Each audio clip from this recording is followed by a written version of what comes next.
Breaking news this noon out of the Mahoning County Courthouse. A jury has reached a verdict in the case of a former Austintown police officer suing Ford Motor Company over a defective automobile he claims the company made. Now, the jury ruled in favor of Ford. No damages will be awarded. Now, Ross Leonard, you may remember, was driving a Crown Victoria Cruiser, which was rear-ended by a drunk driver in 2007. The vehicle exploded and burst into flames when he was hit. The accident left Leonard badly burned. He sued for damages. Again, the jury found in favor of Ford. We will have more on this story coming up tonight on First News at 5 and 6 o'clock.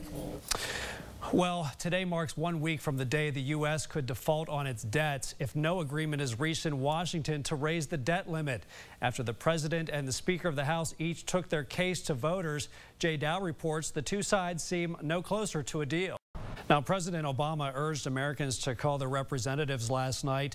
Today, the House call center took out a system alert saying that its telephone circuits were near capacity. Now, one part of the economy that could suffer even more if the debt crisis is not resolved is the housing market, which saw another bad month in June. Fewer people bought new homes in June, at evidence that the market is weak. The Commerce Department says sales of new homes fell 1% in June to an annual rate of 312,000. That's less than half the 700,000 homes sold per year that economists say is typical in healthy markets. Sales fell to record lows in the Northeast and West. Now to health care, where here in Ohio, voters will decide whether they want to participate in the national health care overhaul this November. Opponents to the overhaul collected nearly 427,000 valid signatures to get a constitutional amendment on the ballot. The Obama administration counters that Congress's power to regulate interstate commerce squares the constitutionality of the mandate. Federal mandate would go into effect in 2014. New at noon, a former embattled Trumbull County engineer David DeCristofaro is in court at this hour. DeCristofaro is expected to plead guilty to a charge. However, we are not sure exactly what that charge is. We do believe it has something to do with the recent problems DeCristofaro faced before he resigned from office earlier this month. Now, we do have a crew in the courtroom. We will have the latest on this story tonight at 5 and 6 o'clock. Police in Newcastle say they are searching high and low for copper thieves. Police say the tubing and wires from several home air conditioning units have been stolen during the recent heat wave. Police have no idea if the thieves targeted the window air conditioners are the same ones who cut down hundreds of feet of copper wire from Penn power poles in neighboring North Beaver Township. Police suspect the thieves are selling the metal for scrap to buy drugs or other items. A Trumbull County man accused of impersonating a police officer and carrying a concealed weapon is released on bond. 32-year-old James Howe pled not guilty to the charges this morning in court. A major with the Trumbull County Sheriff's Department saw 32-year-old Howe carrying a pistol and wearing a T-shirt that said Trumbull County Sheriff's Office Saturday night at the Elm Road Drive-In. Howe is due back in court in September. 3 people, 2 men and a woman, are in stable condition after a traffic crash in Boardman Township last night.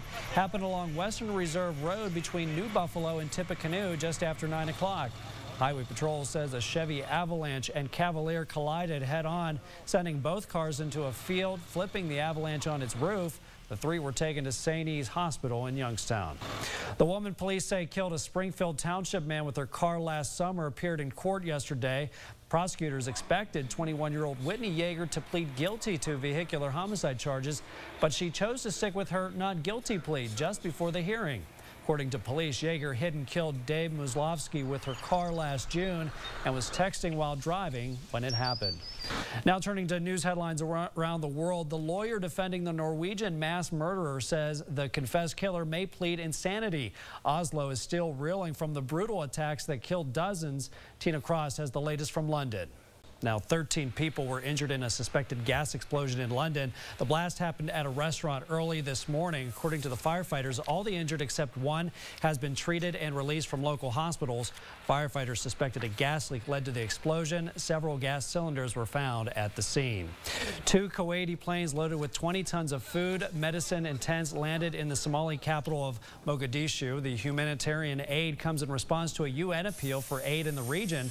Somalia and nearby nations are in the midst of the worst drought in 60 years. Local aid workers in Mogadishu are struggling to cope with huge numbers of displaced people who arrive daily at camps seeking food after their livestock and crops have been decimated by drought. Now it's time to get a check of the weather. For that, here's Rich Morgan. And Rich, a more comfortable day than the last few days we've had. Certainly is.